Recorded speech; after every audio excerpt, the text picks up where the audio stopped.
Chantilly et la littérature. Chantilly par Arthur Young.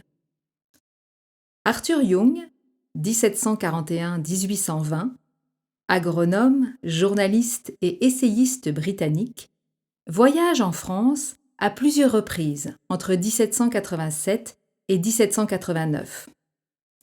En 1792, il publie Voyage en France. Ce livre nous offre un tableau très précis de l'état économique, social et politique du pays juste avant la Révolution.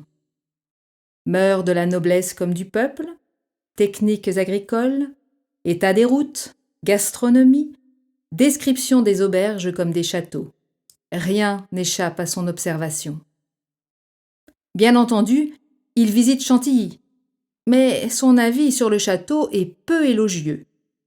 Heureusement, la qualité de la pelouse sauve le domaine des Condés. Chantilly, la magnificence et son caractère dominant. Il ne l'a pas encore perdu.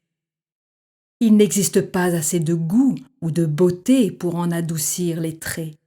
Tout est grand, hors le château, qui n'a rien d'imposant, excepté la galerie des batailles du Grand Condé et le cabinet d'histoire naturelle qui contient une multitude de superbes échantillons très artistiquement arrangés. Il ne s'y trouve rien particulièrement digne d'attention. Il n'y a pas une chambre que l'on appellerait grande en Angleterre.